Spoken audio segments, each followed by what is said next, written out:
The offseason has been surprisingly eventful this year. Not all that eventful, but being that I was expecting a terrible offseason and we got an actually semi-interesting one, I'm pleasantly surprised. One particularly interesting element of this offseason is that there really aren't too many losers. There are some, make no mistake, but because of that, I decided that I would be doing a grading video rather than a winners and losers list, because most teams either did good or just ended up being neutral. This is part 1 covering the Western Conference. Part 2 on the East will be out on Monday, but with that said, let's get into it.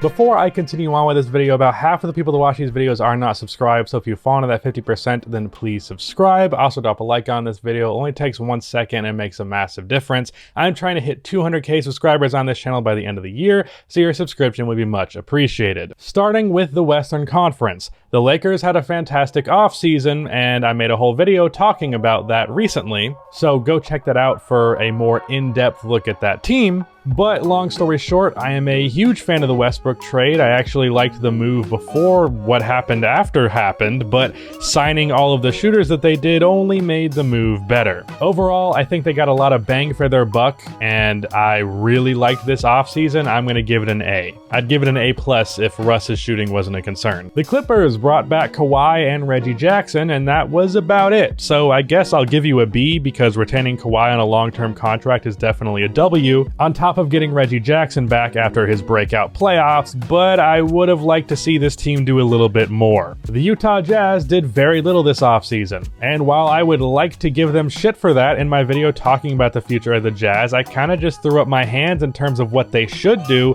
So signing Rudy Gay, trading for Eric Pascal, which was a steal of a move, but not one that really fits this Jazz roster this much. I don't know, man, a C+, B-, I guess.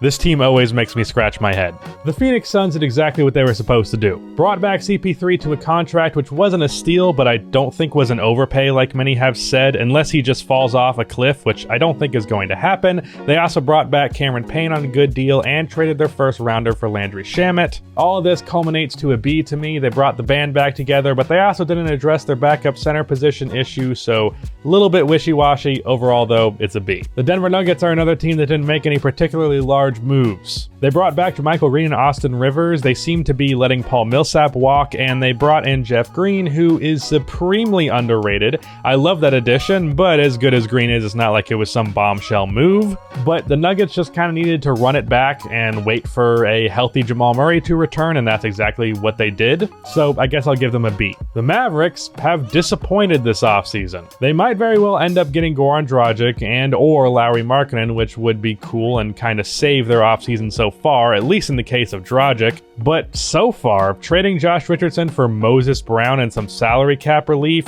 not the greatest move in the world, even if Richardson wasn't great. They needed to make some more drastic moves and they didn't.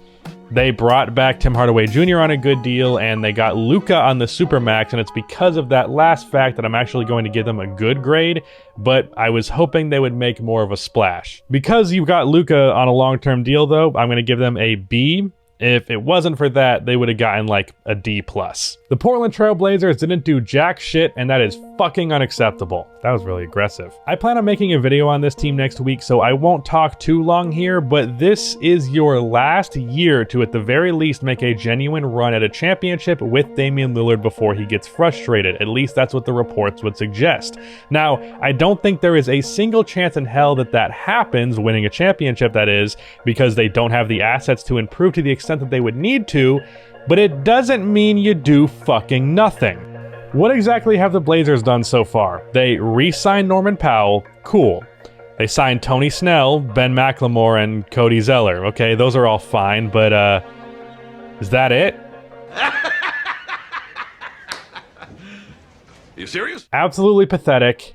F. The Grizzlies are a very weird team to grade. They kind of chose to get worse for the sake of more youth. How well Zaire Williams pans out will really determine how good the Pelicans trade ended up being. But the more I think about it, I also don't hate that move for the Grizzlies as I initially kind of did. They moved Grayson Allen, which I thought was a weird decision, but ultimately not a consequential one. They lost Justice Winslow, who might have been the worst offensive player in the league last year. So yeah, C+, I suppose. They didn't really address shooting, and they did choose to get worse, which I don't know if I would have done that. But yeah, another team I'm not sure how to grade is the Golden State Warriors, because while they didn't make the big move we're all hoping for them to make, they did draft extremely well, and they could just be holding out on that move, so I'm not going to be too critical just because we might just be in a different timeline. Like the Warriors might be thinking a little bit longer term than we are, like mid-season. I don't mean timeline like fucking Infinity War and Endgame. But I do think this team drafted extraordinarily well. Jonathan Kuminga, the cum bucket. This dude is going to be very good. I'm not a draft guy or a prospect guy, but I've loved what I have seen from him thus far. Moses Moody has been a little bit more up and down, but ultimately impressive as well. So I think these guys can contribute when on the team, and when it's time to land a big player, they will be big assets. If you're going to play these rookies a few months before shipping them off, you do run the risk of diminishing their value, but I also don't think these players are going to fail. Also, if he stays healthy, Otto Porter Jr. on a $5 million contract is an absolute steal. And if he isn't healthy and he doesn't play much and he kind of sucks, it's not going to really matter because it's just a $5 million contract. Overall, I'm cool with how the Warriors have moved, but at the same time, I do want them to make a big trade. So this kind of hinges on whether or not they actually are building up to do that, or if they're just going to accumulate all these assets and then watch Stephen Curry age out while you have these young players when the timelines just aren't fitting. So I guess I'll give them a C+ to like a B-, but I'm not confident in that. The Spurs are weird because the Spurs got worse. And it's not like they were good before, but at the same time, they got a decent return for what they lost, and it's put them in the right direction. A first, even if it's a well-protected one in exchange for DeMar DeRozan, is a solid return. Not to mention, you can likely flip Thaddeus Young for a first from a contender. They brought in Zach Collins and Chandler Hutchinson. Zach is probably a lost cause to me, but Hutch is someone that I think has decent potential to be a really good role player, and I'm hoping that Popovich can bring that out of him. Signing Doug McDermott was a whatever move. Contract was fine, but I really don't know the point of him in terms of the direction that they should take. I guess I'll give them a B-, C+ maybe, because the thing is, while they are moving in the right direction, I don't know if that's a proactive move in that direction, more so that they just kind of stumbled into it. And the thing about the Spurs over the last 3 years is that it's felt like they have just stumbled into things, and even if they're stumbling in the right direction, it feels like stumbling nonetheless, so I can't give them too much credit.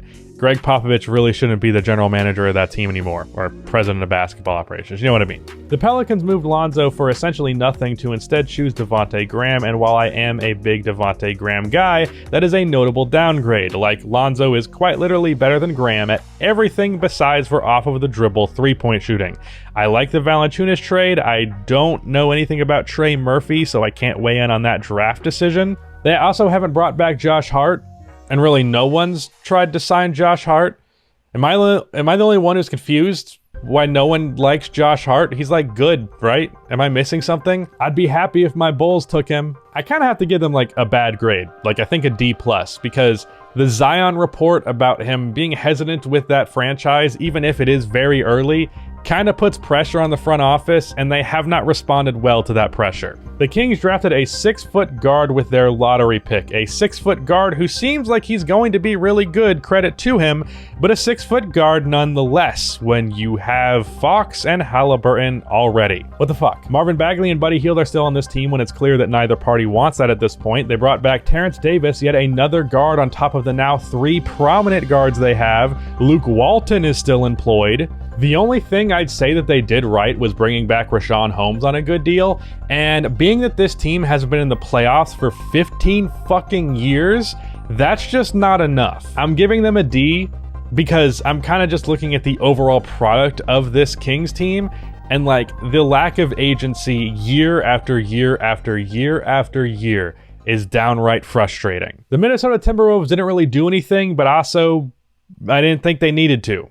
which is weird to say about a bad team. They traded Ricky Rubio for Taurean Prince, which was fine enough of a move, but overall kind of whatever, and they signed some undrafted guys, and that is pretty much it. That said, I'm not too mad at the lack of moves because health is what's most important for this team at this point. Cat and D'Lo have a really good record when they play together, like on pace for 50 wins record. So as long as they stay relatively healthy, then that is going to be fine. They didn't have their draft pick, they didn't have much in the way of assets, so I didn't really expect them to do a whole lot, and they didn't. So I guess I'll just give them a C or a B or whatever, it doesn't really matter. The OKC Thunder, I actually quite like the drafting of Josh Giddey, though take that with a grain of salt because I am not a draft guy. Trey Mann seems cool, but I might not have taken a guard there, but also again, not a draft guy, so take it with a grain of salt. They got a first rounder out of Al Horford and then bought out Kemba Walker, so overall that trade's a huge W. So from what I can see, they drafted really well and they traded for a first round pick out of a previously pretty much terrible contract. So because they've done nothing but positive and haven't really lost anything in the process, mostly because there's not much to lose, I'd gotta give them an A, just kind of by default. And last, but technically least, at least based on the standings, we have the Houston Rockets. Again, I am not a draft guy, but dude, Jalen Green is gonna be a stud. You can't convince me otherwise. Of the top 3 picks, he has looked the best in the Summer League thus far, and while it's still the Summer League, I am just supremely impressed by his feel for the game and outright bucket-getting ability. Josh Christopher has also been impressive at times as their mid-first round pick.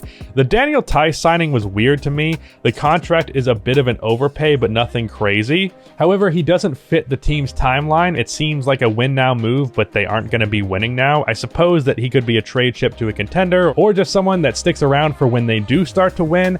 I think his fit with Christian Wood is fine, but still, I'm kind of puzzled with that one. Not really much thoughts there. All that said, there could be potential that they regret not taking Evan Mobley over Jalen Green in the future, and there's been a lot of conversation around that, and I'm not going to say that's not a possibility just based on some Summer League games where Mobley has been inefficient and Green has been awesome, but I am relatively confident that at the very least, Jalen Green is going to be a really good player to the point where you don't necessarily regret picking him over Mobley, even if Mobley is also a fucking stud. So I'm going to give the Houston Rockets an A. And I do want to say this about the Rockets in general, and I might make a video on this. Even though they kind of botched the Harden trade, they have been pretty much flawless outside of that. Now that's a big thing to make a mistake on, but outside of that, Kevin Porter Jr., Jalen Green, they're killing it. Shout out to Rudy for editing this video, but that's the end of this video. Please be sure to like and subscribe for more NBA content like this, and keep the outro music.